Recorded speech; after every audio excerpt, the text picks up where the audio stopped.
नमस्कार प्यारे बच्चों, मैं आपका ऋषि सर आप सबका स्वागत करता हूं आज की क्लास में। बेटा, आज मैं आपके लिए एक बहुत बेहतरीन क्लास लेकर के आया हूं। एक ऐसी क्लास जिससे आपको पूरे अंक बस एक क्लास देखकर ही मिल जाएंगे। इसे कहते हैं हार्ड वर्क को स्मार्ट वर्क की तरह करना। आप एक एक चैप्टर को अगर एक एक क्लास में देखो तो 4-5 चैप्टर हो जाते हैं और आप एक ही टॉपिक, एक ही विषय को पढ़ने के लिए बार बार उनको रिवाइज करते हो। इससे आपका समय ज्यादा लगता है और आपको परेशानी भी होती है। इसलिए मैंने सोचा कि क्यों ना जो कथा साहित्य वाला आपका हिस्सा है आपके सिलेबस में, उसको केवल एक क्लास में ही समाहित करके आपको दे दिया जाए। उनके जो प्रश्न बनते हैं, चाहे वे सारांश के हों, चाहे चरित्र चित्रण के हों, चाहे उद्देश्य के हों, उन सबको एक ही जगह पर आपको अगर दे दिया जाए तो आप कम समय खर्च करके उन चारों कहानियों को रिवाइज कर सकते हैं, पढ़ सकते हैं और तैयार कर सकते हैं, जिससे आपकी परीक्षा में आपके 5 अंक कहीं भी नहीं जाएंगे। 5 से 10 मिनट आपका लगना है और आपकी कहानी बिल्कुल तैयार हो जाएगी। अब इसी एक कहानी को पढ़ने के लिए आप पहले किताब में कहानी पढ़ो, फिर क्लास करो, फिर क्वेश्चन आंसर सॉल्व करो, फिर उनको तैयार करो, तो कितना पैटर्न हो गया, कितनी ज्यादा बातें आपको करनी पड़ी। लेकिन अगर हम पिन पॉइंट की बात करें कि हमें क्या करना होता है, परीक्षा में क्या पूछा जाता है, उत्तर क्या देना होता है, तो आपकी बहुत सारी परेशानियां एकीकृत करके एक जगह आकर खड़ी हो जाती हैं कि भैया उद्देश्य पता हो, सारांश पता हो और चित्रण पता हो। अब इन सब के आलोक में अगर मैं बात करूं तो जो बच्चे हमारे हिंदी के हैं उनमें 4 कहानियां बड़ी प्रसिद्ध हैं जो आपसे पूछी जाती हैं, जो आपके सिलेबस में है। पंचलाइट, बहादुर, लाठी और ध्रुव यात्रा। हम क्या करेंगे, हम इन कहानियों को सिलसिलेवार ढंग से उठाएंगे। पहले सारांश, फिर चरित्र और फिर उद्देश्य देखेंगे। ये एक क्लास आपको धैर्यपूर्वक देखनी है और उसके बाद में मुझे कमेंट करके ये बता के जाना है कि सर इस क्लास को देखकर मैंने ये सीखा, ये तैयार हुआ, ये नहीं समझ पाया या ये कमी रह गई। ये सारी बातें आप मुझे बताएंगे। उसके पहले जब भी आप, क्योंकि 3-4 महीने आपके क्लास में बचे हैं, तो जब भी आप इस क्लास को स्टार्ट करें तो एक पॉजिटिव अफर्मेशन के लिए कमेंट सेक्शन में ये जरूर बताएं कि आप इस बार अपनी परीक्षा में, बोर्ड परीक्षा में कितने अंक लाना चाहते हैं। 95%, 92%, 98%, 97%।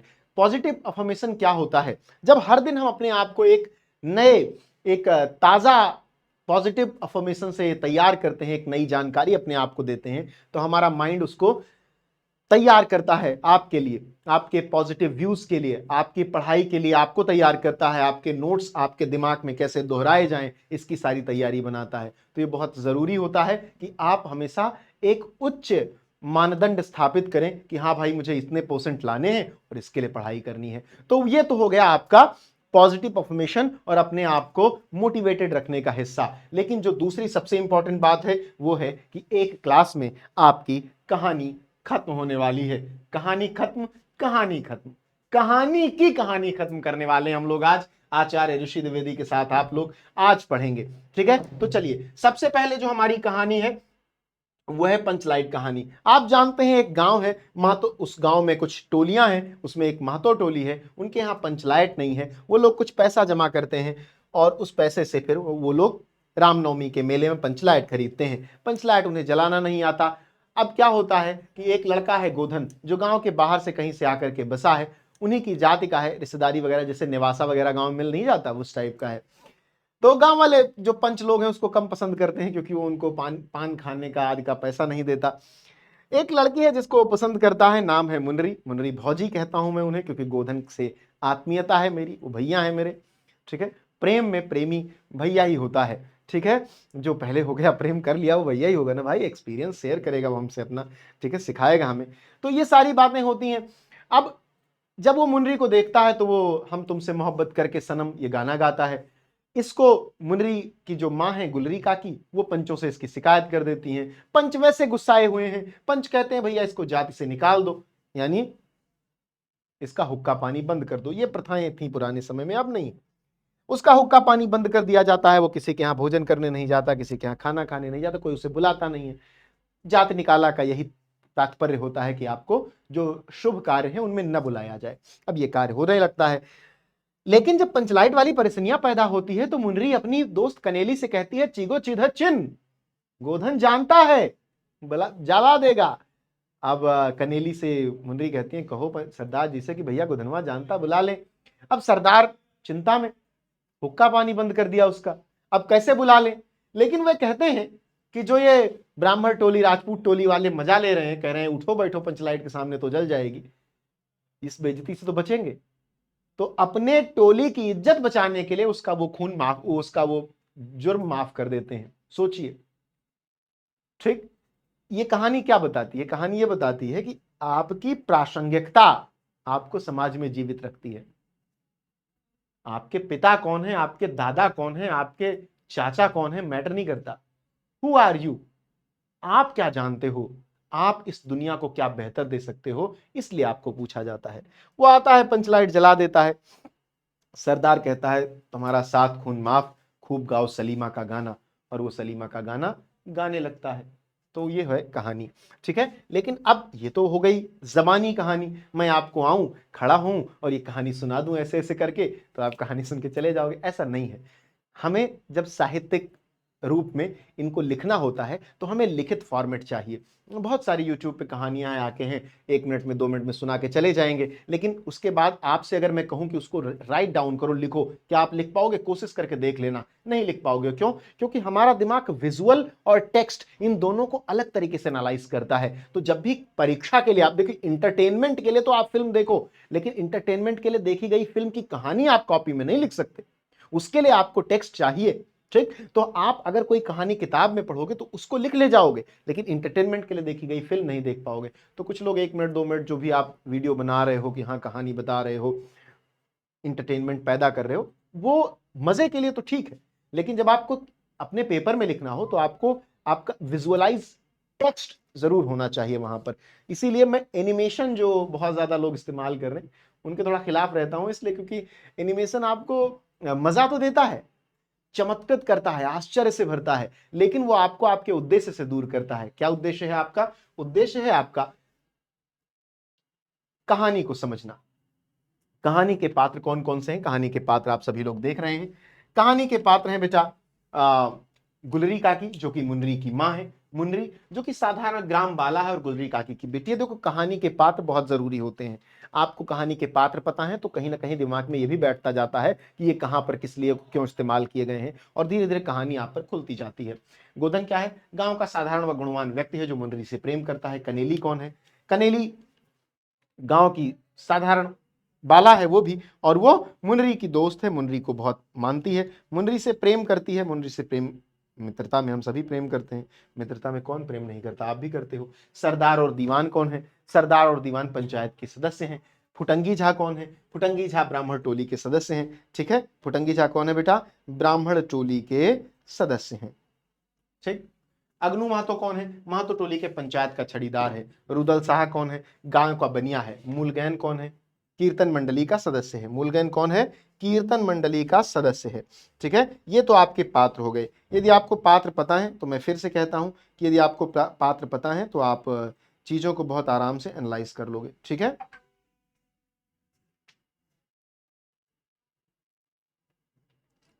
आगे बढ़ते हैं। सभी लोग इसका स्क्रीनशॉट ले लेंगे और अपने सभी साथियों को फोन, मैसेज, जो भी तुम्हारे पास संसाधन है उससे शेयर कर देंगे, जिससे वो भी क्लास देख सकें। और अपने जो आप जो सीखें उसको कमेंट सेक्शन में बताते रहिए, और सेशन को लाइक कर लीजिए, नए हैं तो सब्सक्राइब कर लीजिए। ये तो डिजिटल गुरुदक्षिणा की तरह है। क्या कहते हैं, हमारे यहाँ मान्यता है कि जिस शिक्षा के लिए गुरुदक्षिणा न दी जाए वो शिक्षा फलित नहीं होती है। कर्ण के साथ क्या हुआ था?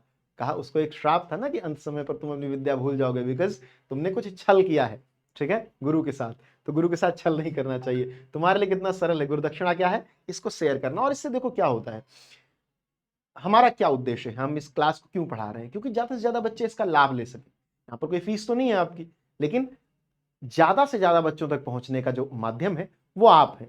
यू आर माई सोल्जर्स, ठीक है, अ ग्लैडिएटर इन अ सूट। तो आप इसको पहुंचाओगे सभी बच्चों के साथ पास। चलिए, अब आ जाते हैं पंचलाइट कहानी से परीक्षा में आने वाले प्रश्नों पर। तो कुल 3 प्रकार के प्रश्न आपकी परीक्षा में रिपीटेडली पूछे जा रहे हैं, पिछले वर्षों के प्रश्न पूछे जा रहे हैं। क्या है?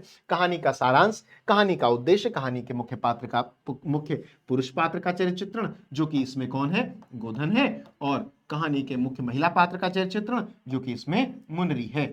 इसको ध्यान रखना है आपको। ठीक है, ये पंचलाइट है। आप सबने पंचलाइट देखा होगा, अगर आपने नहीं देखा होगा तो आपके पिताजी ने जरूर देखा होगा, उनको दिखा के पूछिएगा। पुराने समय में ना ये इन्वर्टर वगैरह नहीं होता था। जब कहीं अखंड रामायण का पाठ हो, कहीं किसी के यहाँ कोई मुंडन वगैरह हो, शादी वगैरह में जनरेटर वगैरह आते थे, छोटे कार्यक्रमों में गांव में इसका खूब प्रयोग होता था। और गांव के जो बड़े लोग होते थे उनके यहाँ होता, मतलब उनको सम्मान की नजर से देखा जाता था जिनके यहाँ पंचलाइट होता था। ये वास्तविकता, मैं जानता हूँ इस वास्तविकता को, मैं बहुत बूढ़ा नहीं हूँ फिर भी, ठीक है, आप कह सकते हो बूढ़ा, कोई बात नहीं।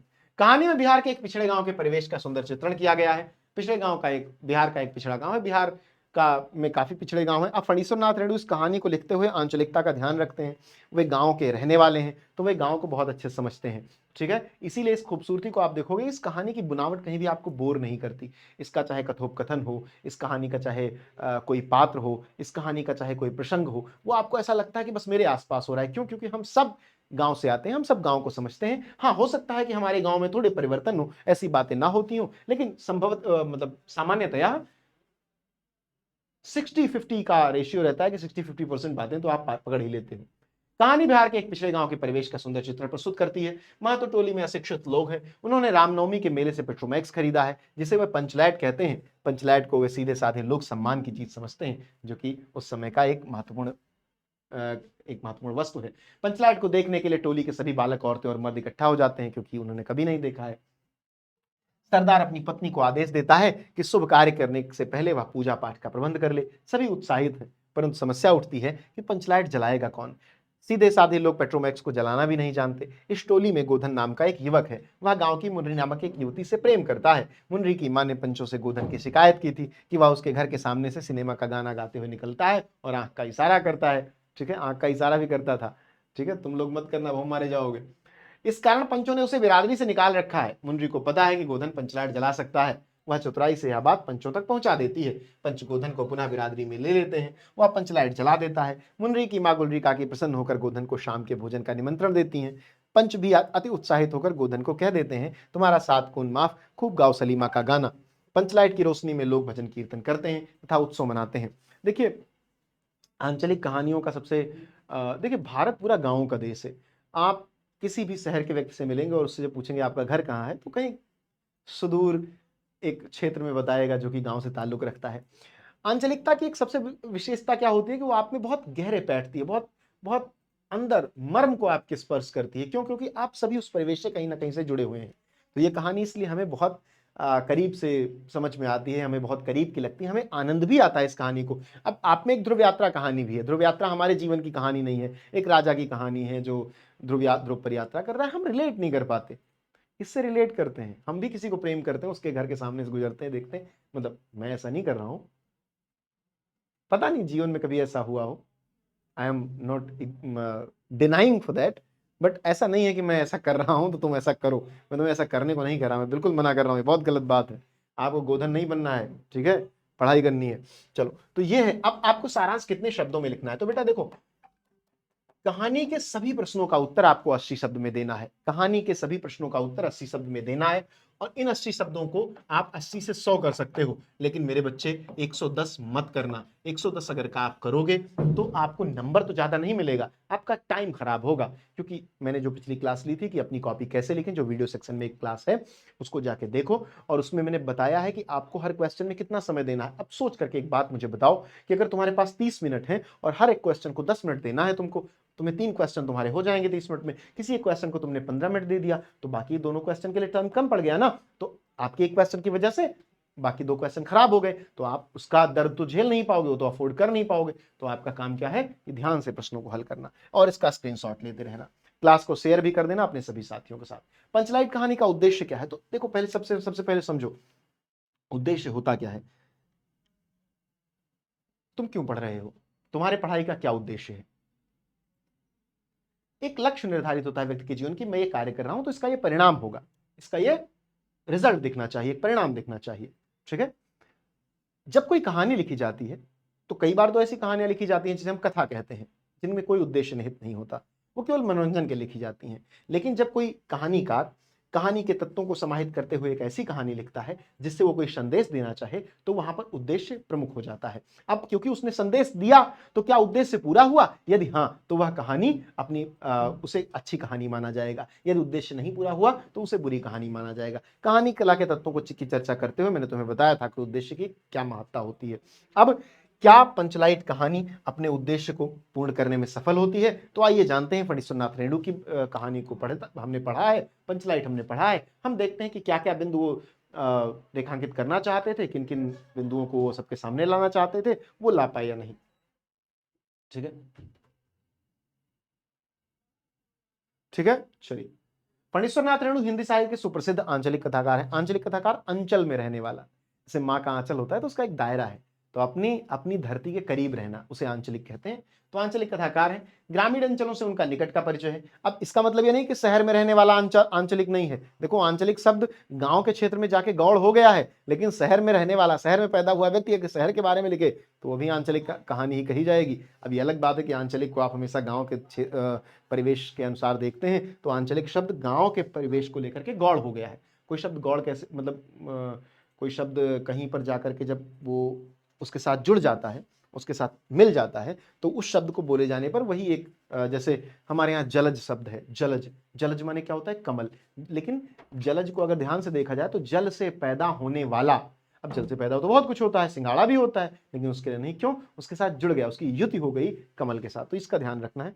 तो आंचलिक कहानी मतलब गांव की परिवेश की कहानी। ठीक है, चलो। बिहार के अंचल के सजीव चित्रण की कथाओं के अलंकार हैं। पंचलाइट भी बिहार के परिवेश की कहानी। कथाकार ने ग्रामीण अंचल का वास्तविक चित्र खींचा है। आवश्यकता किस प्रकार बड़े से बड़े संस्कार और निषेध को अनावश्यक सिद्ध कर देती है, इसी केंद्रीय भाव के आधार पर कहानी के माध्यम से एक महत्वपूर्ण उद्देश्य को स्पष्ट किया गया है। गोधन द्वारा पेट्रोमैक्स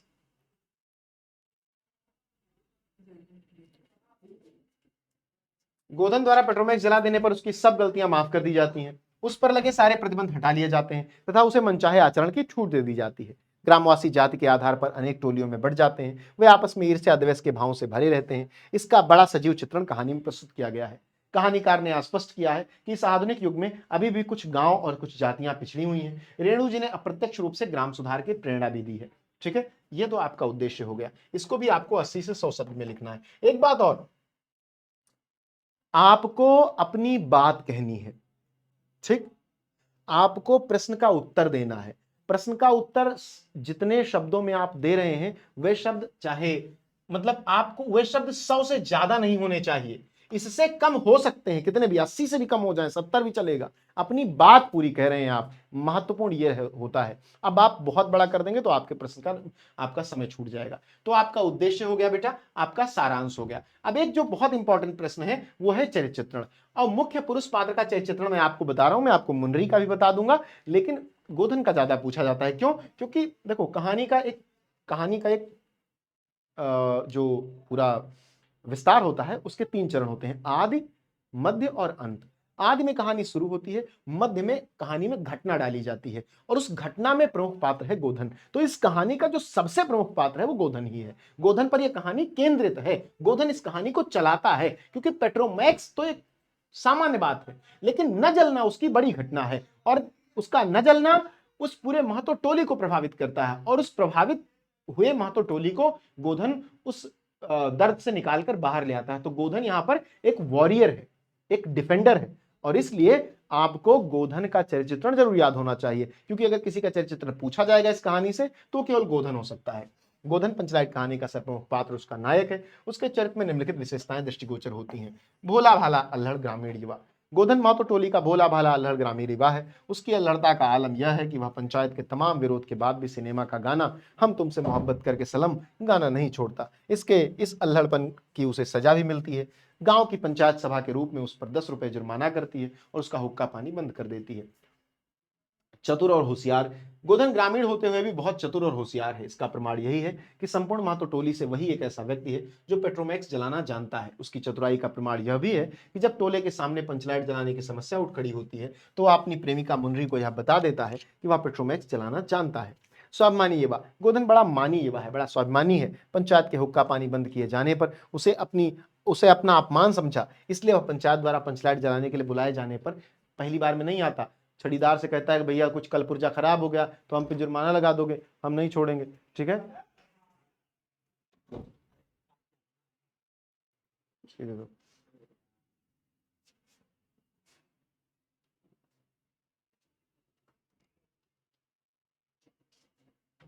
ठीक है।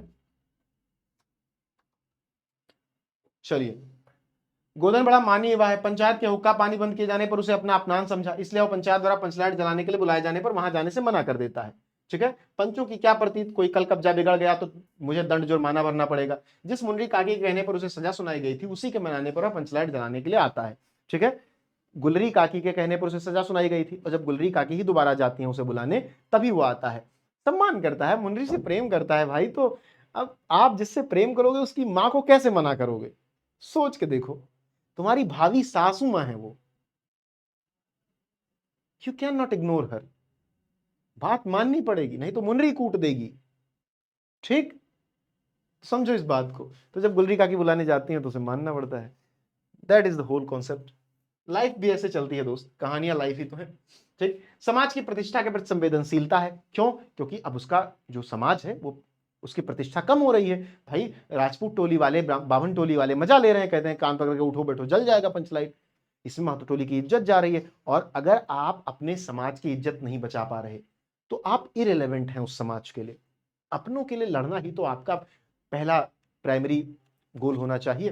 तो पंचायत के उस 10 रुपए जुर्माना किया और उसका हुक्का पानी बंद कर दिया, किंतु जब उसे पंचायत और समाज की प्रतिष्ठा के लिए बुलाया गया तो वह आया और प्रतिष्ठा की रक्षा की। इस प्रकार कहानीकार ने गोधन को एक प्रगतिशील जनहितकारी युवा के रूप में प्रस्तुत किया है। यह संदेश दिया कि व्यक्तिगत मान प्रतिष्ठा से देश, जाति और समाज की प्रतिष्ठा कहीं अधिक महत्वपूर्ण है और व्यक्ति को सब प्रकार से उसकी रक्षा करनी चाहिए। ठीक है, तो आपको गोधन का चित्रण याद कर लेना है, सारांश और उद्देश्य भी। कहानी हो गई आपकी, पंचलाइट कहानी हो गई। अब हम चलेंगे बेटा बहादुर कहानी पर। अब हम बहादुर कहानी की बात करेंगे जो कि अमरकांत ने लिखी है। और बहादुर कहानी एक बच्चे की कहानी है जो अपनी माँ से गुस्सा होकर के नेपाल से गोरखपुर भाग आता है, जिसके पिता नहीं है। पहले वे सेना में थे, बाद में उसको एक व्यक्ति मिलता है जो अपने बहनोई को उसे के यहाँ उसे नौकर लगवा देता है।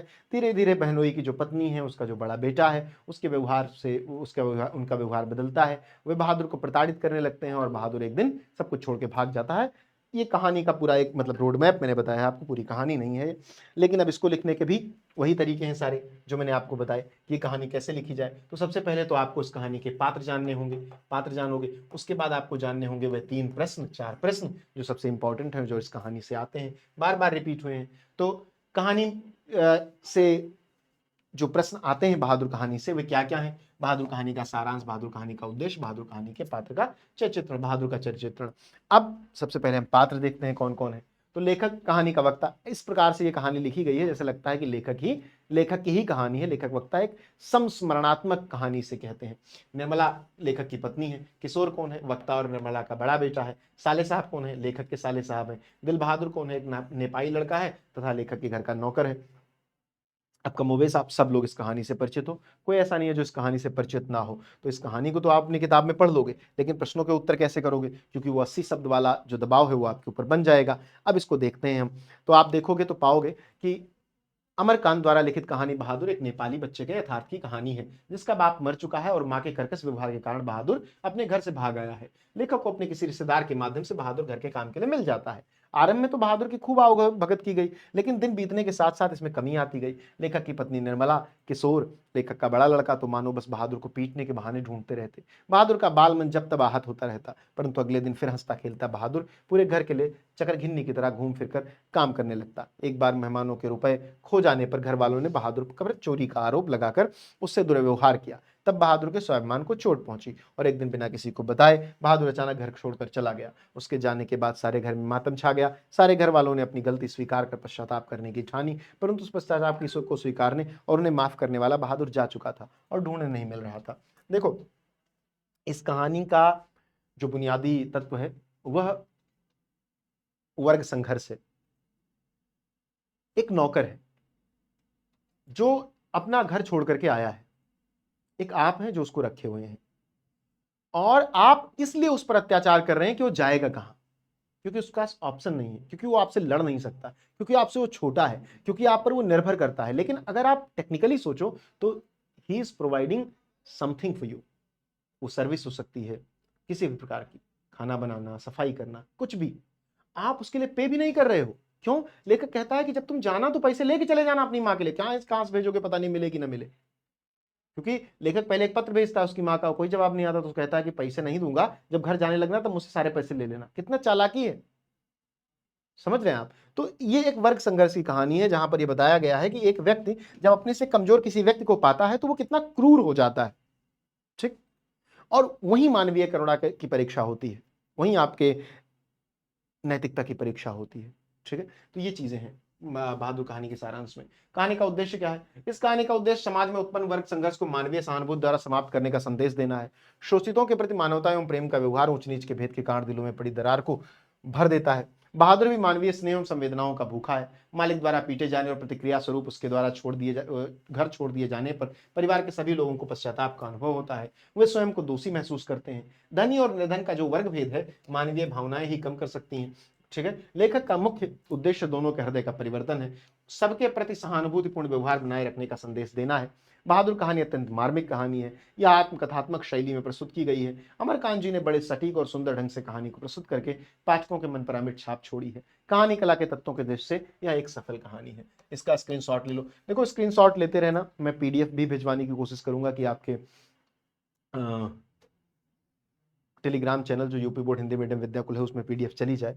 लेकिन क्या होता है बेटा कि तुम आज क्लास देख रहे हो कि 10 दिन मैंने आज मान लो अपलोड करवा दी, 10 दिन बाद तुम देख रहे हो या 2 महीने बाद देख रहे हो, अब तुम जा रहे हो पीडीएफ खोज रहे हो, नहीं मिल रही है, तो उसका सबसे अच्छा तरीका होता है कि इसका स्क्रीनशॉट लो। और तुम लोग ये भी कहते हो, हमेशा शिकायत कमेंट सेक्शन में आती है कि सर आप हट जाएगी जिसके, अरे बेटा जैसे कभी भी मैं हटूं, पॉज करो, स्क्रीनशॉट ले लो और किसी भी स्कैनर में डाल करके तुरंत उसकी पीडीएफ बना के रख लो, जाके प्रिंट आउट करवा लो, पढ़ने के लिए तुम्हारे पास हो जाएगा। चलो हट गया, आप ले लो स्क्रीनशॉट। ठीक है, क्योंकि ये बहुत जरूरी है। आप अपने आप को इतना टेक्निकली कंफ्यूज मत करो कि यहां से नहीं मिलेगा, वहां से ले लेंगे, ये ले लेंगे, वो ले लेंगे।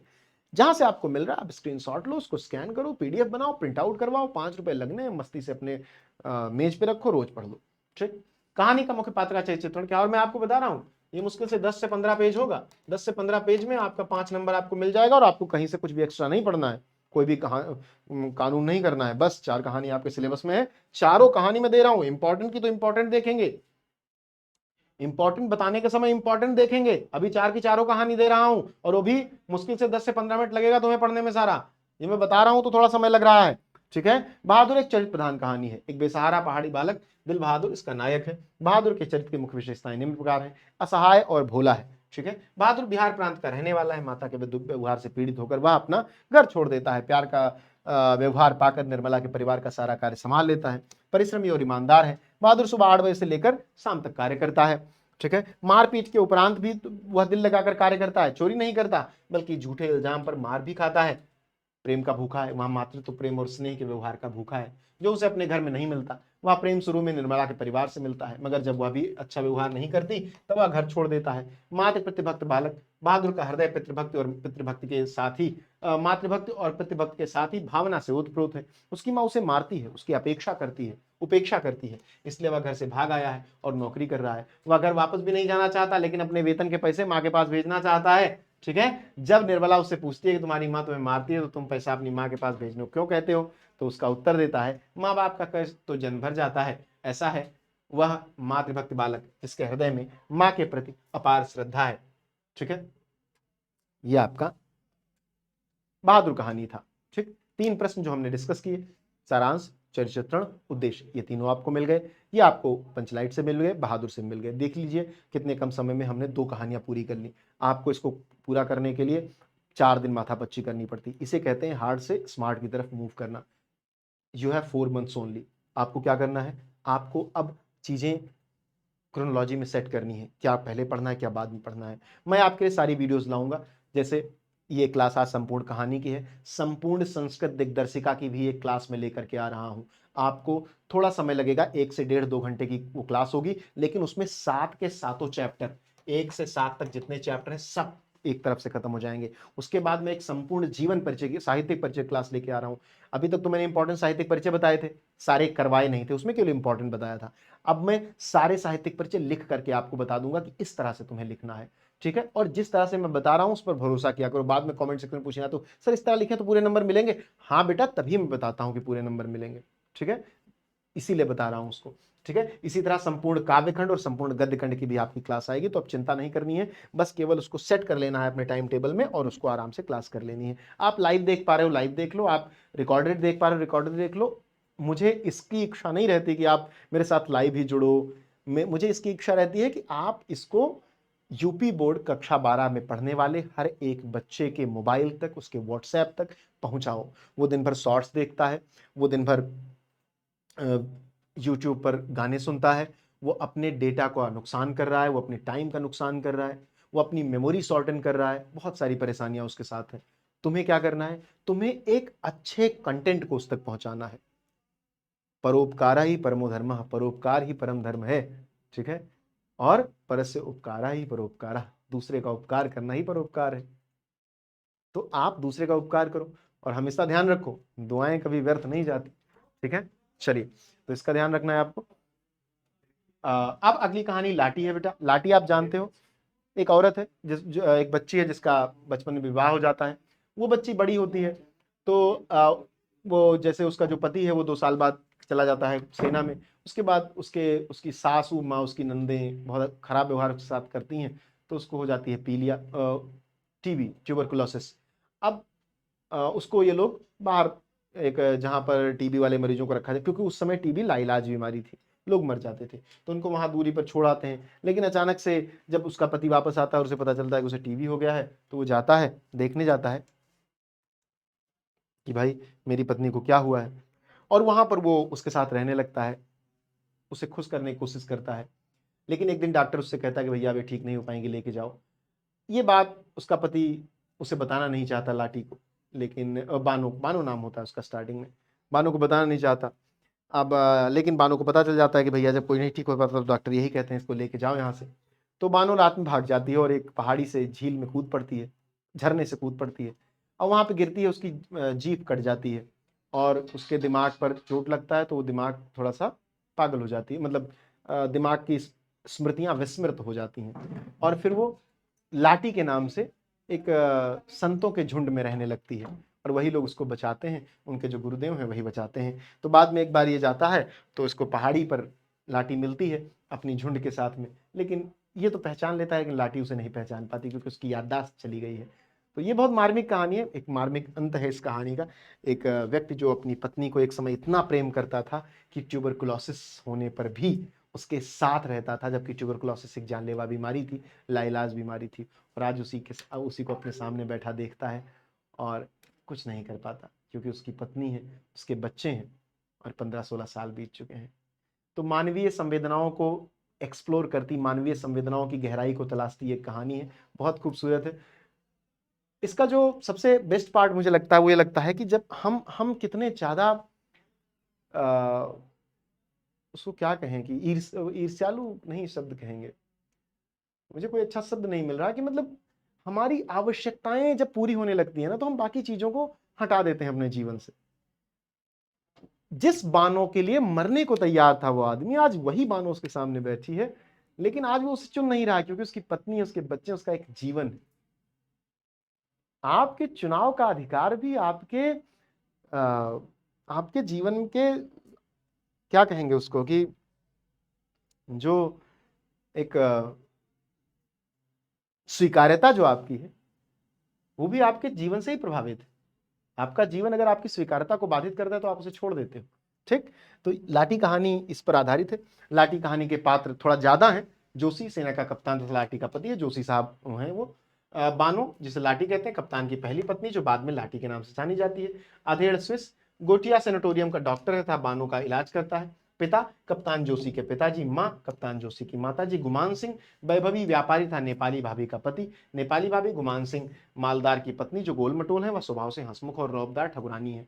डॉक्टर दयाल और डॉक्टर कक्कड़ बानो के अन्य डॉक्टर तथा विशेषज्ञ। प्रभा कप्तान की दूसरी पत्नी, मेजर जनरल प्रभा के पति। बेटे कप्तान के 2 बेटे हैं जिन्हें कमीशन मिल गया था। बेटी कप्तान की एक बेटी है जो मिरांडा हाउस में पढ़ रही है। हेड वैष्णवी, वैष्णवियों की हेड जिसकी आवाज मर्दानी व मुखर स्वर वाली है। गुरु महाराज वैष्णवी दल के गुरु जो लाठी की बीमारी ठीक करते हैं। अब हम आ जाते हैं उन प्रश्नों पर जो लाठी कहानी के लिए इंपॉर्टेंट है पढ़ना। सबसे पहले सारांश, फिर उद्देश्य और उसके बाद चरित्र चित्रण। किसका? पुरुष का भी और स्त्री का भी। ठीक, तो सारांश थोड़ा बड़ा है इसका। सारांश देखते हैं। कप्तान जोशी, क्योंकि भाई कहानी के आधार पर तो सारांश होगा, जितनी लंबी कहानी उतना लंबा सारांश हो जाएगा। आप सारांश को 4 लाइन में नहीं लिख सकते। आपको लिखने के लिए सारांश का एक जिस प्रकार आदि मध्य और अंत होता है, उसी प्रकार सारांश का भी आदि मध्य अंत होता है। आपको बताना पड़ता है कि ये कहानी यहाँ से शुरू हो रही है, ये घट रहा है, उसके बाद ये खत्म हो रहा है। उसको कम शब्दों में बताइए अलग बात है, लेकिन बताना तो पड़ेगा आपको। ठीक है, चलिए। तो कप्तान जोशी गोटिया सेनेटोरियम के 3 नंबर के बंगले में दुगना किराया देकर स्वयं अपनी टीसी को रोगिणी, ठीक है,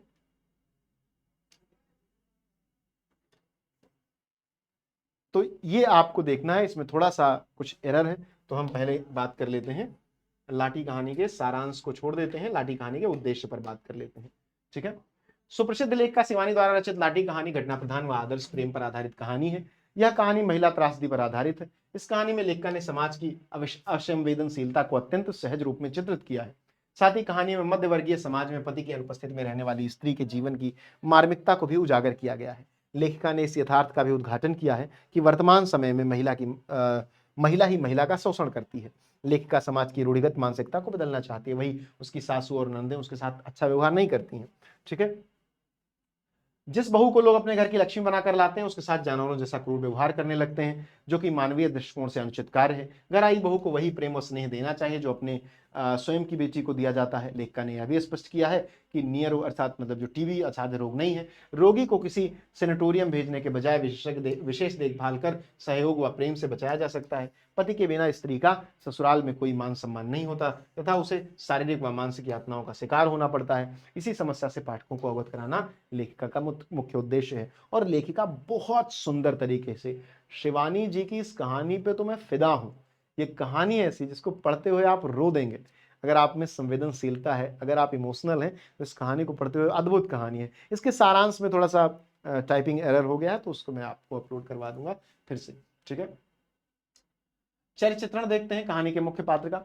तो कप्तान जोशी सेना का कप्तान है, वही मुख्य पात्र है। शारीरिक स्थिति 6 फुट व भूरी भूरी आंखों वाले कप्तान की चारित्रिक विशेषताएं निम्नलिखित हैं। बानो के प्रति पूर्णतः समर्पित है। कप्तान जोशी अपनी पत्नी बानो से अगाध प्रेम करता है। उसके क्षय रोग से ग्रसित होने पर भी वह उससे अत्यधिक प्रेम करता है और वह दिन रात उससे बिना परहेज व सावधानी बरते बानो की सेवा में तल्लीन रहता है। ध्यान रहे, बहुत प्रेम करता है। टीबी है जिसे असाध्य रोग कहा जाता है, लेकिन छोड़ता नहीं 1 मिनट के लिए भी। हंसमुखा मजाकी स्वभाव, कप्तान जोशी का स्वभाव हंसमुखा मजाकी है। जीवन के इतने कठिन समय में भी वह अस्पताल अलमस्त डोलता था। गुमान सिंह मालदार की गोल मटोल पत्नी से मजाक करता रहता है। स्नेहमयी सेवा का भाव, कप्तान जोशी स्नेहमयी सेवा के भाव से ओतप्रोत है। वह पास के दूसरे मरीजों को बड़ी तृष्णा व चाव से सेवा करता है। उसके चेहरे पर कभी झुंझलाहट या खींच की रेखा नहीं उभरती। वह बानो की हरजुद स्नेहमयी माता की भांति हंस खेलकर झेल लेता है तथा उसे अपनी ओवरकोट में लपेटकर अपनी देह से लगाकर लंबे चिड़ की छाया में बैठा रहता है। प्रेम हो तो ऐसा। ठीक, सच्चा प्रेमी व आदर्श पति, कप्तान जोशी सच्चा प्रेमी व आदर्श पति है। वह डॉक्टर द्वारा नोटिस देने की बात बानो से छिपाता है और सेनेटोरियम से जाने का कारण अपनी तबीयत का बोर होना बताता है। वह बानो को रात भर बहलाता है और गुनगुनाता है, बानो मेरी बन्नी बन्नू। बानो की साड़ी रथी घाट पर मिलने पर वह उसे अपनी छाती से चिपकाए फिरता रहता है। इस प्रकार कहा जा सकता है कप्तान का चरित्र सेवा, प्रेम व मानवीय संवेदनाओं से परिपूर्ण है। तो ये आपको पता होना चाहिए कि वो बहुत प्रेम करता है, लेकिन बाद में एक ऐसी सिचुएशन आती है, हम समाज से बहुत प्रभावित होते हैं। हमारा समाज इस चीज को स्वीकार नहीं करता, हम उसे बहुत। अब बानो उसकी पत्नी है, उस समय जब वो टीवी है तो कुछ भी हो जाए, पत्नी तो पत्नी है। आप उसके साथ कुछ भी कर सकते हो, कहीं भी जा सकते हो, कैसे भी रह सकते हो, किसी भी बीमारी में उसका साथ दे सकते हो। समाज कैसे रोकेगा भाई, पत्नी है वो। लेकिन वही पत्नी जब एक वैष्णवी बन जाती है, साध्वी बन जाती है, उसकी याददाश्त चली जाती है और तुमने उसको इतने दिन प्रेम किया और अपनी पत्नी के साथ उसके सामने बैठे हो और कांप रहे हो अंदर से, लेकिन स्वीकार नहीं पाते। तो समाज की निष्ठुरता व्यक्ति के चरित्र में कब प्रवेश कर जाती है व्यक्ति नहीं जान पाता। कभी कभी आप सोचेंगे तो पाएंगे कि आप एक सामाजिक रोबोट हैं। आप, बहुत कम लोग ऐसे हैं जो समाज से हटकर अपने डिसीजन ले पाते हैं मेरे जैसे। मैं एक महान व्यक्ति हूं। मेरे घर वालों ने कहा शादी कर लो, मैं कहा नहीं करूंगा। नहीं करवा पाए भाई, भाग गया मैं, मतलब भाग नहीं गया, लेकिन मैंने समझाया माता जी को, पिताजी को, और वो लोग माने। आपको स्टेप लेना पड़ता है, ठीक। लेकिन अगर आप समाज के बनाए मानदंडों को पालन करते हैं तो आप एक रोबोट बन जाते हैं। यहाँ ये करना है, वहां वो करना है, ऐसा करना है, वैसा करना है। आपके इमोशंस भी वैसे ही प्रोसेस होते हैं जैसे जोशी के हो रहे हैं। जोशी बहुत प्रेम करता है, लेकिन क्या करे, छोड़ना तो पड़ेगा, क्योंकि दूसरी पत्नी भी है, बच्चे भी हैं। मुख्य स्त्री पात्र का चरित्र चित्रण। शिवानी द्वारा लिखित कहानी लाठी में बानो प्रमुख स्त्री पात्र है, जो बाद में लाठी के नाम से जानी जाती है। बानो कप्तान जोशी की पहली पत्नी है, जिससे कप्तान अगाध प्रेम करता है। बानो के चरित्र की विशेषताएं निम्नलिखित है। मोहक एवं भोला व्यक्तित्व। 16 वर्षीय बानो का व्यक्तित्व अत्यंत मोहक एवं भोला है। ताऊ तथा पिता द्वारा 10वीं पास बानो के साथ कप्तान जोशी का विवाह करवा देने पर वह उनसे सख्त नाराज रहता है, परंतु विवाहोपरांत वही कप्तान जोशी बानो के भोलेपन व मोहकता की ओर आकर्षित हो जाता है और उससे अगाध प्रेम करने लगता है। ठीक। भावुक व्यक्तित्व। बानो का व्यक्तित्व भावुक व सरल है। अपने नाम को कप्तान द्वारा मुसलमानी बताने पर उसकी आंखें छलक जाती हैं। जब कप्तान युद्ध पर जाने के लिए बानो से विदा लेने जाता है तो वह अत्यंत भावुक हो उठती है। कप्तान को सेनेटोरियम में देखकर उसकी आंखें खुली ही रह जाती हैं और उनसे निरंतर आंसू बहते रहते हैं। त्यागमयी पतिव्रता स्त्री। बानो त्यागमयी पतिव्रता स्त्री है। वह क्षय रोग से पीड़ित है। कप्तान द्वारा निष्ठापूर्वक उसकी सेवा करने के बाद भी उसके बचने की कोई उम्मीद नहीं होती। इसी कारण क्षय रोग से तंग आकर तथा इसके कारण होने वाली परेशानियों से पति को मुक्त कराने के लिए आत्महत्या करने का निर्णय लेती है और नदी में कूद जाती है। इस प्रकार बानो का चरित्र अत्यंत भावपूर्ण एवं संवेदनशील है, जो पाठकों के हृदय के को भीतर तक झकझोर देता है। ठीक है, तो ये आपकी कहानी हो गई बानो वाली। ठीक है, अगली कहानी आपकी ध्रुव यात्रा है, जैनेन्द्र कुमार की चौथी कहानी। देखिए एक वीडियो में, और एक बात और है, जो बच्चे एक ऐसा करते नहीं है कि शुरू में देख लिया वे भाग गए, हम इंटरटेनमेंट नहीं कर रहे तुम्हारा, ये डीआईडी का शो नहीं है, कोई म्यूजिक शो नहीं है। ठीक, तुम पूरी क्लास अगर नहीं देखोगे तो नुकसान तुम्हारा ही होगा, हमारा नहीं होगा। और ये क्लास मैं इसलिए लेकर के आया हूं कि बहुत सारे बच्चे थे कि सर कौन सी कहानी कब इंपॉर्टेंट होती है, कौन सा क्वेश्चन इंपॉर्टेंट, तो मैंने सोचा कि जितनी भी कहानियां हैं सबका इंपॉर्टेंट, सबके सारे क्वेश्चन आपको बता देता हूं। इंपॉर्टेंट पर तो बाद में डिस्कस कर लेंगे। जब एक ही घंटे में सारी कहानी पढ़ ली जानी है तो इंपॉर्टेंट का क्या है, सब पढ़ लेते हैं, जो आ जाएगा उसको लिख देंगे। ठीक है, ध्रुव यात्रा कहानी में बेटा मुख्य प्रश्न क्या है, वही सारांश, उद्देश्य और चरित्रण। कहानी के पात्र क्या है, राजा रिपुदमन उर्मिला का प्रेमी है। उर्मिला आचार्य मारुति की पुत्री तथा राजा रिपुदमन की प्रेमिका। आचार्य मारुति कौन है, ख्याति प्राप्त प्रसिद्ध मनोचिकित्सक और उर्मिला के पिता। सारांश देखते हैं। सारांश क्या है, राजा रिपुदमन उत्तरी ध्रुव की यात्रा सफलतापूर्वक पूर्ण करके लौटते समय यूरोप के नगरों में जहां जहां रुके वहां वहां उनका भरपूर सम्मान हुआ। अखबारों में प्रकाशित इस खबर को पढ़कर उर्मिला प्रसन्न होकर अपने सोते शिशु का चुंबन करती है। ठीक है, उर्मिला और रिपुदमन से एक बच्चा है, लेकिन उर्मिला और रिपुदमन का विवाह नहीं हुआ है, मतलब विवाह से पहले एक बच्चा है। ठीक है, अखबारों में प्रकाशित इस खबर को पढ़कर उर्मिला प्रसन्न होकर अपने सोते बच्चे को का चुंबन करती है। कई दिनों तक अखबारों में ध्रुव यात्रा की खबर छपती रहती है और उर्मिला उसे पढ़ती रहती है। रिपुदमन मुंबई आ पहुंचे, वहां भी उनका भरपूर स्वागत हुआ। श्रेष्ठ मंडल के अनुरोध पर राजा रिपुदमन दिल्ली आए। वे सबसे सौजन्य से मिलते हैं।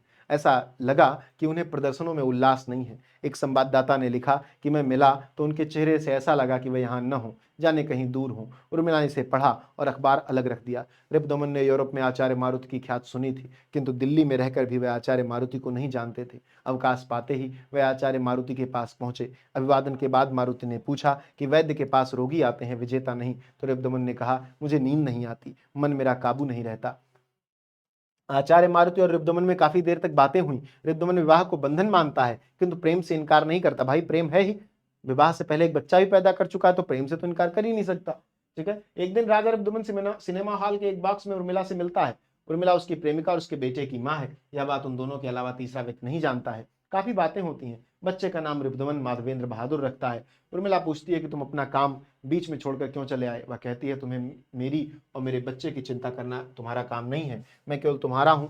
ये बात रिपुदमन कहता है, तुम जो कहोगी वही करूंगा, क्या तुम अब भी नाराज हो। उर्मिला कहती है कि मुझे तुम पर गर्व है, तुम्हारा काम अब दक्षिणी ध्रुव पर विजय करना है, तुम्हें जाना ही होगा। यदि मेरे कारण तुम नहीं जाओगे तो मैं अपने को क्षमा नहीं कर पाऊंगी। मारुति की बात चलती है तो उर्मिला उसे ढोंगी कहती है, किंतु रिपुदमन के कहने पर मारुति के पास जाती है, किंतु उसके कहने पर विवाह के लिए तैयार नहीं होती। मारुति रिपुदमन को बताता है कि उर्मिला उसकी सगी पुत्री है। इस कहानी से भी पता चलता है कि उर्मिला किसी जो वैश्यालय है वहाँ की बेटी है, जो मारुति भी वहाँ जाया करते थे, तो उनसे वो बच्ची पैदा हुई है। ठीक है, उसे विवाह करके साथ रहना चाहिए, वह भी यही चाहता है, किंतु उर्मिला के हट के कारण वह तीसरे दिन दक्षिणी ध्रुव जाने के लिए अमेरिका फोन पर बातें की और बताया कि परसों शटलैंड द्वीप के शिप के लिए पूरा जहाज हो गया है। उर्मिला के कुछ दिन रुकने के लिए कहने पर रुकने के लिए तैयार नहीं हुआ। इस खबर से अखबारों में धूम मच गई। वह दिन भी आ गया जब रिपुदमन उससे दूर चला गया। उर्मिला कल्पनाओं में बहुत कुछ सोचती रहती थी, किंतु अचानक तीसरे दिन उर्मिला ने अखबार में पढ़ा कि राजा रिपुदमन सवेरे खून में भरे पाए गए। गोली कनपटी के आर पार निशान था। मृतक के तकिए के नीचे मिले पत्र का आशय था, यह पत्र निजी था, किसी के वजन को पूरा करने के लिए जा रहा था। ध्रुव पर भी बचना नहीं था, अब भी नहीं बचूंगा। भगवान मेरे प्रिय के अर्थ और मेरी आत्मा की रक्षा करें। ठीक, अब इसका उद्देश्य क्या है? तो ध्रुव यात्रा हिंदी के सुप्रसिद्ध कहानीकार जयनंद कुमार द्वारा लिखित एक मनोवैज्ञानिक और मार्मिक कहानी है। कहानीकार ने इस कहानी में मानवीय संवेदना को मनोवैज्ञानिक तथा दार्शनिक दृष्टिकोण में समन्वित करके एक नवीन विचारधारा को जन्म दिया है। प्रस्तुत कहानी में जैनेन जी ने बताया है कि प्रेम एक पवित्र बंधन है और विवाह सामाजिक बंधन है। प्रेम की भावना व्यक्ति को लक्ष्य तक पहुंचाने में सहायता करती है। प्रेम में पवित्रता होती है और विवाह में स्वाधीनता। प्रेम की पवित्रता को आदर्शवाद की कसौटी पर कसना ही कहानी का प्रतिपाद्य रहा है। अपने प्रतिपाद्य को प्रकट करने में कहानीकार को पूर्ण सफलता मिली है। कहानीकार के अनुसार वैयक्तिक सुखों की अपेक्षा सार्वभौमिक और अलौकिक उपलब्धि अधिक श्रेष्ठ है।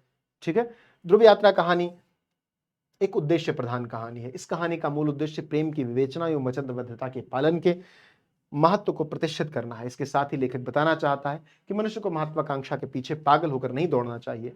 प्रेम संबंधों की मानसिक जटिलताओं और महत्वाकांक्षाओं का मनोवैज्ञानिक चित्रण भी इस कहानी का महत्वपूर्ण उद्देश्य है। ठीक, ये बात समझनी चाहिए। अगला इसका प्रश्न है रिपुदमन का चरित्र चित्रण, जो कि बहुत जरूरी है, क्योंकि इस कहानी में रिपुदमन का चरित्र चित्रण ही आ सकता है या सारांश। उद्देश्य का बहुत चर्चा नहीं होता ध्रुव यात्रा के। एक तो ये थोड़ी बोरिंग कहानी है, आप लोगों की उम्र से बड़ी उम्र के लोगों की कहानी है। मैं इसे मानता हूं, ये ग्रेजुएट में पढ़ने वाले बच्चों की कहानी है। थोड़ा सा जिन्हें जीवन का अनुभव अधिक है, आप लोगों को अनुभव तो है, आप लोग अनुभवी होने का दावा तो करते हो, लेकिन सच जानो कुछ नहीं जानते तुम लोग।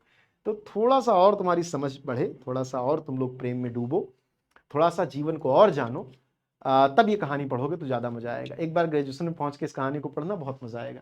ध्रुव यात्रा कहानी के आधार पर रिपुदमन के चरित्र की निम्नलिखित विशेषताएं दृष्टिगोचर होती हैं। ध्रुव विजेता है। राजा रिपुदमन बहादुर ने उत्तरी ध्रुव को जीता था। उन्होंने उत्तरी ध्रुव पर विजय प्राप्त करने जैसा मुश्किल कार्य किया था। यह कार्य उन्होंने उर्मिला की प्रेरणा से किया था। वह उर्मिला से कहता है, उर्मिला तुम मुझे ध्रुव भेजा करती थी, उसके बाद मुझे दक्षिण ध्रुव जाना होगा। क्या सच में मुझे वहां जाना होगा? उच्च वर्गीय और प्रतिष्ठित व्यक्ति। राजा रिपुदमन एक उच्च वर्गीय व्यक्ति थे। वह रियासत के राजा थे। ध्रुव पर विजय प्राप्त करने पर प्रतिष्ठित व्यक्ति बन गए थे। प्रत्येक स्थान पर जहां भी वे गए उनका आदर सत्कार किया गया था। उनके सम्मान में समारोह तथा भोज आयोजित किए गए थे। सच्चा प्रेमी। रिपुदमन उर्मिला से सच्चा प्रेम करता है। उर्मिला के कहने पर वह उत्तरी ध्रुव पर जाता है। रिपुदमन ध्रुव से आने के बाद उर्मिला से विवाह करना चाहता है। वह उर्मिला से कहता है, मैंने तुम्हारा घर छुड़वाया, सबसे रुसवा किया, इज्जत ली, तुमको अकेला छोड़ दिया। उर्मिला, मुझे जो कहो थोड़ा, पर अब बताओ मुझे क्या करने को कहती हो? मैं तुम्हारा हूँ, रियासत का हूँ, न ध्रुव का हूँ, मैं बस तुम्हारा हूँ, अब कहो। ठीक है, वो चाहता है कि उससे कह दे कि तुम रुक जाओ, लेकिन उर्मिला नहीं कहती है और उसे जाना पड़ता है। अप्रसन्न व्यक्ति। राजा रिपुदमन को स्वयं से बहुत सी शिकायतें थी। वह स्वयं से अप्रसन्न था। उसे नींद कम आती थी। उसे अपने मन पर काबू नहीं था। इसलिए वह आचार्य मारुति के पास गया।